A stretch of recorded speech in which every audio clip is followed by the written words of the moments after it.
Olá, me chamo Camila Cutrim, eu sou formada em Letras pela Universidade Federal do Maranhão, que é a mesma universidade onde conquistei meu título de mestre quando em 2018 entrei para o programa de pós-graduação em Letras.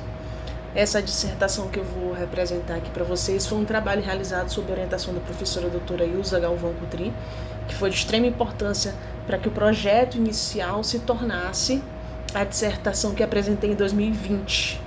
É importante lembrar que 2020 foi um ano pandêmico, né? Nós estávamos todos amedrontados, tomados por ansiedade e academicamente nós estávamos todos buscando formas de continuar, né? Em setembro de 2020 eu apresentei o trabalho intitulado Entre a Ciência e a Crença, discursivizações sobre a AIDS na mídia impressa de São Luís na década de 1980, que estava inserido na linha de pesquisa 2, que é chamada de Estudos de Linguagem e Práticas Discursivas. Pois bem, Entre a Ciência e a Crença, discursivizações sobre a AIDS na mídia impressa de São Luís, na década de 80, é um trabalho que parte de algumas inquietações que traçam as perguntas, né, que vão nortear nossa pesquisa, né, minha e da professora Ilza. A primeira delas é como a mídia impressa de São Luís discursiviza a AIDS na década de 80. Essa é a primeira inquietação. A segunda é quais saberes são mobilizados para enunciar a doença nos jornais pesquisados, né? E a terceira é como a mídia impressa se tornou um dispositivo que produziu efeitos sobre a doença e como ele cria estratégias para enunciar a AIDS e validar seu discurso, produzindo assim saberes e poderes, né? Nós tínhamos um objetivo geral que era investigar como a AIDS ocupou espaço nos jornais impressos de São Luís, capital do Maranhão, e o que foi dito sobre a doença aos leitores ludovicenses, né, por meio do dispositivo de saber-poder, que é a mídia impressa.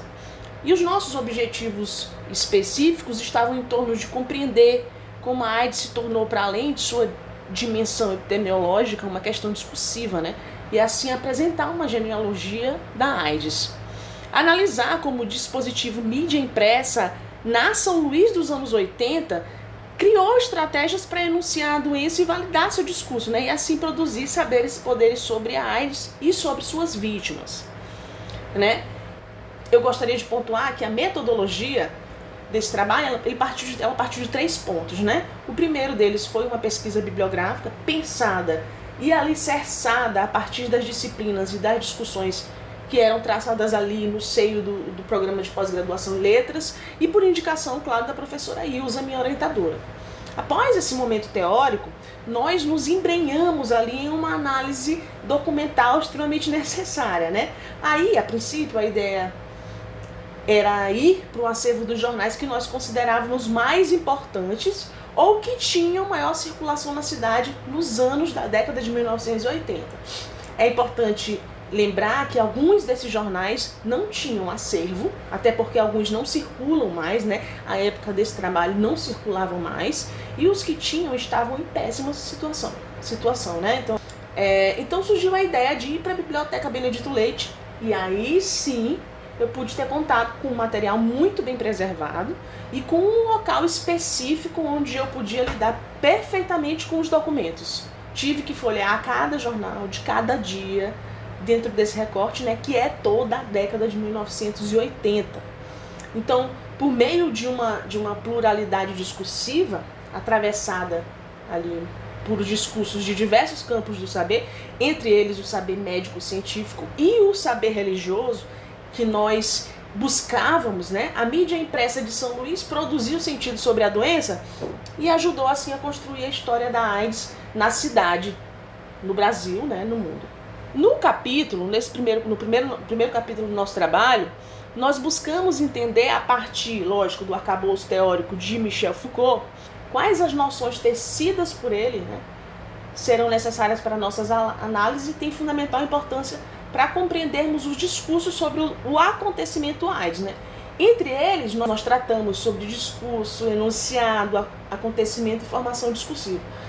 A partir dessas noções, nós conseguimos começar a caminhar na análise do material que nós encontramos, né, do arquivo que nós montamos a partir da nossa pesquisa e da nossa análise documental que se deu ali na biblioteca, né? Buscamos também compreender a ideia de discurso utilizada por Foucault em sua arqueologia e analisamos as transformações ocorridas na sociedade, né? Claro, as condições históricas, para nós entendermos o objeto, entendermos também como um discurso desaparece e outro nasce e em que ponto, né? Ou a partir de que esse discurso ele se transforma, né? Como é que acontece essa recuperação, esse resgate. Então tomamos também emprestada a noção de dispositivo em Foucault, Deleuze e Agamben, né? E assim, a partir de todo esse arcabouço teórico, nós passamos a abordar a mídia enquanto dispositivo midiático, né? Já o capítulo 2, que se chama AIDS na mídia, um acontecimento discursivo, nós buscamos entender ali como as mídias se apresentam no mundo como veículos potentes de informação, né? E com inúmeras possibilidades por meio das quais as sociedades modernas se instituem, né? Se perpetuam, se desenvolvem, o que viabiliza, né, uma transmissão cultural. Então, nós pensamos a mídia enquanto um quarto poder. Seria esse quarto poder? Seria aquele poder que representa o cidadão, né? E que seria uma espécie de vigia dos outros três, o executivo, o legislativo e o judiciário, né? A mídia se apresenta ali como se ela fosse os olhos e os ouvidos da população, até o momento em que ela é apropriada, né, pelo poder econômico por conta da sua capacidade, do seu alcance, né, passando a ser usado como um veículo para oprimir e manipular aqueles cidadãos a quem prestariam um serviço, né, passa a ser um veículo de manipulação da sociedade. E é nesse momento em que ela passa a se definir, passa a se construir como um dispositivo. Então, sem dúvida, para a gente, a mídia é um dispositivo imprescindível para a gente entender como é que se dá a história da AIDS. Tá? Nesse segundo capítulo também, a gente traz alguns exemplos das reportagens que nós encontramos, não nos jornais de São Luís, nos jornais de grande circulação do país, né? E que serviram também como forma de pastorear, de doutrinar e, sobretudo, de subjetivar a população através, lógico, do medo e do preconceito, né? Com a utilização de enunciados como câncer gay, peste rosa, castigo, degradação moral, que são enunciados que são recuperados a cada vez que nós temos aí, a cada vez que a sociedade é acometida por uma doença que amedronta, né?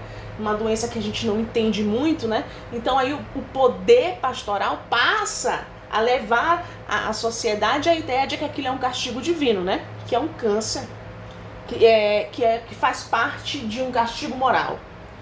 É também nesse capítulo que nós observamos como esse saber poder religioso, que a gente chama de poder pastoral, se molda historicamente, né?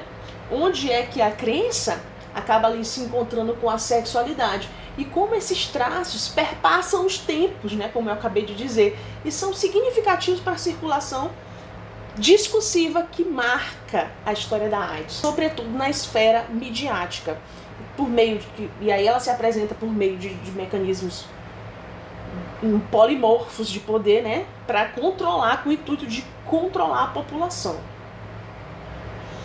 No capítulo 3, a gente retoma Foucault, agora com as suas noções de biopolítica e de governamentalidade, né?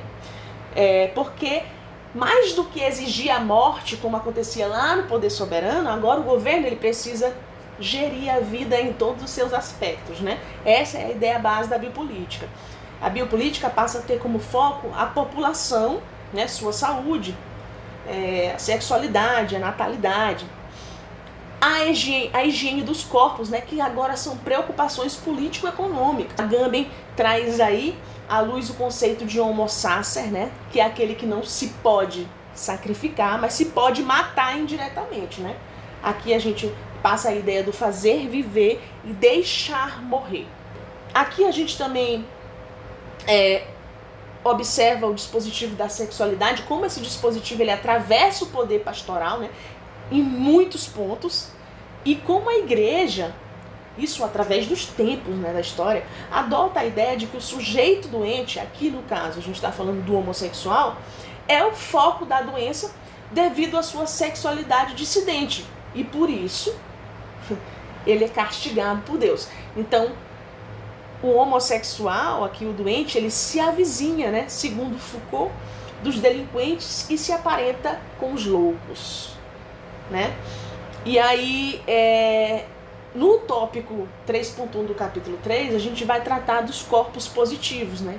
Corpos positivos, acentuando aí o HIV ali no meio, é como nós escolhemos tratar os corpos infectados pelo HIV, né? Pensaremos como o surgimento da AIDS na década de 80, em base o que seria a necessidade de fomentar ainda mais essa biopolítica, né? Aqui o governo passa a adotar a perspectiva de que quando você cuida de si, você automaticamente está cuidando do outro, né? E essa é uma perspectiva de biopolítica, já que a doença era vista como uma sujeira, né? Um mal ligado a uma sexualidade desvirtuada, né? Descontrolada, que era vivida, lógico, por indivíduos que estavam fora do que é considerado divino, do que é considerado moral ou do que é considerado normal, né? Então, aí o corpo doente é o corpo do outro, que deve ser separado por uma biopolítica.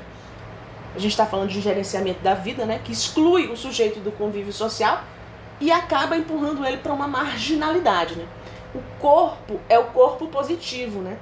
E esse corpo positivo resgata umas noções medievais, que é de onde a gente parte e percebe ali a origem da ideia de pecado. Durante a nossa pesquisa, a gente acaba encontrando ali 30 matérias, né? 30 publicações, mas para análise, a gente escolheu, para análise da dissertação, a gente escolheu 7, né? Mas aí eu trouxe para análise aqui o primeiro que nós achamos, né, que é de 1º de maio de 84, que é do Jornal da Cidade. A matéria chama-se Câncer Gay e Grave.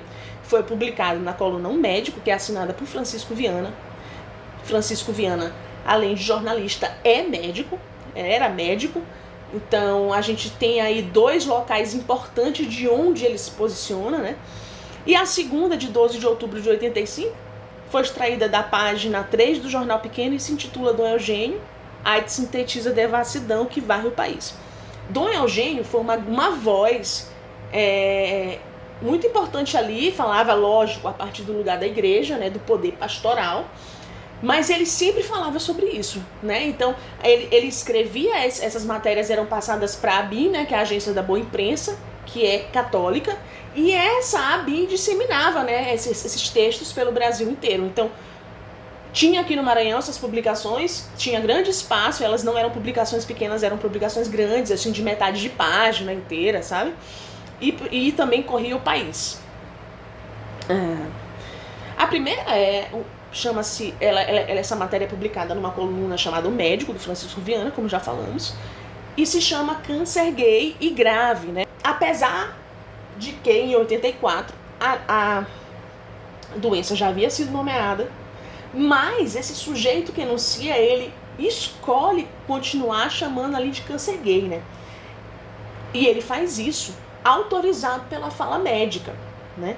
Então, quando você vai lendo mais, você vai vendo que ali há recursos linguísticos discursivos que servem para chamar a atenção, como uma forma de tentativa de atrair a população para um comportamento sexual estigmatizado, que acentua ali um caráter normativo. Ele, durante todo o texto, ele tem um lugar de fala muito bem marcado. Lá ele usa, assim, quando ele falar sobre a sexualidade, ele usa o termo tais hábitos, né? O nome decorre do fato de cerca de 71% das vítimas serem declaradamente homossexuais, o que necessariamente não significa ser uma doença exclusiva de pessoas com tais hábitos, né? Marca aí, a gente tem esse tais hábitos, ele marca um silenciamento sistemático que é impetrado pela moral cristã, né? Que dissemina, essa moral é disseminada pela força do poder pastoral, que orienta os seus fiéis à heteronormatividade, né? E aí se marca o outro, que é esse homossexual, aquilo que não se pode falar, né? É tão ruim, é tão degradante que não se fala, não se cita, né? E aí a formação discursiva da ciência, por não ser fechada em si e estar sujeita à reconfiguração dos sentidos e ter fronteiras móveis, ela desliza muito fácil para outras formações. Uma das formações discursivas que a gente encontra nesse texto do Francisco Viana é uma formação discursiva pedagógica, né? O discurso médico, ele estabelece com o discurso pedagógico um domínio de memória. O discurso se apresenta como forma de explicar como é a doença para ensinar a população como preservar a vida, né? O Francisco Viana traz para o seu discurso tantos outros discursos implícitos, sem neutralidade nenhuma. Isso é possível por meio das curvas de visibilidade que permite que o sujeito traga à luz apenas o que é considerado ciência, né, em favor, ali, em detrimento de um senso comum. E essa outra que é de Dom Eugênio Salles, né, a AIDS sintetiza a devassidão que varre o país. Então, Dom Eugênio de Araújo Salles, ele foi um cardeal e arcebispo da Arquidiocese do Rio de Janeiro de 1971 a 2001, né? E ele fala, enquanto ali sujeito enunciador, de um lugar, a partir de um lugar de um defensor da moral. Ele está inserido em uma formação discursiva predominantemente religiosa, não só, predominantemente religiosa, porque em partes ela flutua até a formação discursiva da ciência para validar, uma tentativa de validação do seu dizer, né? O arcebispo, ele se posiciona em nome da pátria, né? E clama ao patriotismo de todos para o combate do que ele chama de degradação, né? Aí tem um fragmento que ele diz assim, ó: nenhum brasileiro que ame realmente a sua pátria pode ficar indiferente ao triste panorama de degradação que presenciamos, né? Ele, ao assumir o lugar da instituição igreja, ele assinala a quem o discurso está sendo dirigido, né? Aos cristãos, às pessoas de boa vontade, de qualquer crença, né? Como ele fala lá. Nela podemos ver a volatilidade das posições ocupadas pelo sujeito que enuncia, né? Ele é um líder religioso, ele é o defensor da moral, ele é, sobretudo, um cidadão brasileiro que ama sua pátria, né? Então, nessa matéria, especificamente nessa matéria do Dom Eugênio Salles, o discurso religioso, todas as matérias do Eugênio Salles vão percorrer nesse sentido, né? O discurso religioso se apresenta ali se valendo de muitas determinações autoritárias que acabam impelindo o assujeitamento do sujeito aos desígnios religiosos, né? A situação deve preocupar vivamente os cristãos e pessoas de boa vontade de qualquer crença. Tá lá no texto do Dom Eugênio, né? Mais um recorte que diz assim: nenhum brasileiro que ame realmente sua pátria pode ficar indiferente ao triste panorama de degradação que presenciamos. O sujeito, ele faz valer a voz do discurso religioso, representado por uma autoridade, né, da hierarquia da religião cristã, e ele registra as posições da igreja que são postas em evidência de forma aberta e clara, né, assumindo uma posição de denúncia. Aí ele traz seus dogmas como forma de combater o que ele chama de libertinagem, né? A AIDS é discursivizada como um castigo divino em decorrência da liberdade sexual que a maioria dos países viveu nas décadas de 60 e 70. A gente está vindo aí, né, de um rebuliço gigantesco na história, que marcou ali a descoberta dos corpos, da liberdade sexual, das lutas das minorias por seus direitos, né? Então é isso, assim, afinal de nossos apontamentos, percebemos que a AIDS não é diferente de tantas outras doenças mortais que marcaram a história da humanidade. A ideia de doença enquanto castigo perpassa os tempos e os povos. As crenças sempre apontam para o corpo doente como fruto de pecado, do modo de vida que se distancia da religião e dos desígnios de Deus, né? A mídia escreve sua história e produz alguns acontecimentos que foram determinantes no desenrolar da epidemia e do vírus que nos assola até os dias atuais, sem que até hoje uma vacina ou a cura fossem encontrados, se tornando então um fenômeno social discursivo e científico. O discurso religioso, não único, tomou as páginas dos jornais que disseminavam opiniões que só têm significado se recuperarmos memórias e acontecimentos discursivos que marcam a história e a estrutura da religião católica. Os saberes perpetrados pela mídia influenciaram a opinião de milhares de pessoas que passaram, lógico, a culpar a vítima pelo mal que assolava a humanidade. Sem informações, os leigos espalhavam as ideias difundidas pelos discursos jornalísticos, né? O que fez com que o medo e o preconceito fizesse morada em milhões de casas e pessoas pelo país inteiro. Então, nós podemos dizer que por meio de uma pluralidade discursiva, A mídia impressa, representada pelos jornais escolhidos para análise em São Luís, tratou a doença como um mal, um castigo divino, uma peste, uma moléstia ligada aos homossexuais, a partir de falas autorizadas do saber político, do saber jurídico, do saber médico, do saber pedagógico e do saber religioso. Né? As minhas referências estão aqui. E aí, para finalizar, eu trago uma frase do Michel Foucault, que diz que é preciso ser um herói para enfrentar a moral de sua época. Muito obrigada.